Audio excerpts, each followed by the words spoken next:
अगर आपका पैसा SBI, ICICI या फिर HDFC बैंक में है तो आपका पैसा एकदम सुरक्षित है। रिजर्व बैंक ऑफ इंडिया यानी RBI ने देश के ऐसे बैंक्स की लिस्ट तैयार की है जो कभी फेल नहीं हो सकते।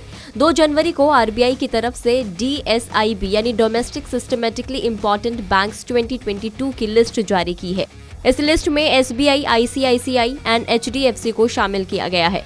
बता दें कि इस लिस्ट में उन बैंक्स को शामिल किया जाता है जो देश के GDP के लिए काफी जरूरी होते हैं और जिनके डूबने का खतरा नहीं उठाया जा सकता।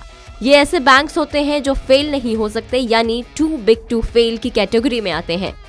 इस लिस्ट में एक सरकारी बैंक तो 2 प्राइवेट सेक्टर के बैंक्स को शामिल किया गया है। अब जानते हैं कि ये बैंक सुरक्षित क्यों है और इनकी क्या खासियत है।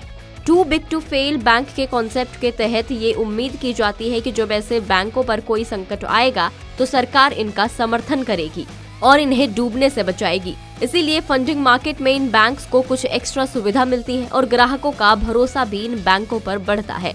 इस लिस्ट में शामिल होने वाले बैंक्स पर RBI की कड़ी नजर रहती है। इसका मकसद फाइनेंशियल सिस्टम को क्रैश होने से बचाना होता है। रिजर्व बैंक साल 2015 से हर अगस्त में इस कैटेगरी में आने वाले बैंकों के नाम जारी करता है। सेंट्रल बैंक हर बैंक को सिस्टमैटिक इम्पोर्टेंस स्कोर देता है जिसके बेसिस पर ऐसे बैंक्स को छांटा जाता है। इस कैटेगरी में उन बैंकों को शामिल किया जाता है जो इतने बड़े होते हैं कि उनके फेल होने का खतरा नहीं उठा सकते। RBI ने साल 2015 और साल 2016 में SBI और ICICI को DSB की कैटेगरी के लिए चुना था। इसके बाद HDFC बैंक को 31 मार्च 2017 तक जुटाए गए आंकड़ों के आधार पर इस कैटेगरी में शामिल किया गया था। मौजूदा लिस्ट को रिजर्व बैंक ने बैंकों से 31 मार्च 2022 तक मिले आंकड़ों के आधार पर हाल ही में अपडेट किया है। अब ये तीनों बैंक 2021 की DSIB सूची के पैरामीटर्स के आधार पर इस लिस्ट में बने हुए हैं। सितंबर 2015 में वैश्विक रेटिंग एजेंसी मूडीज ने शुरुआत में केवल 2 बैंकिंग इंस्टीट्यूशंस को DSIB में शामिल करने पर RBI के फैसले पर सवाल उठाए थे, जिसके बाद HDFC को भी इसमें शामिल किया गया। लेकिन इस लिस्ट में शामिल होना बैंकों के लिए थोड़ा चैलेंजिंग हो सकता है क्योंकि कैटेगरी में शामिल बैंकों को अपने रिस्क वेटेड एसेट्स का कुछ हिस्सा अतिरिक्त कॉमन इक्विटी टियर 1 SCT1 के रूप में रखना होता है।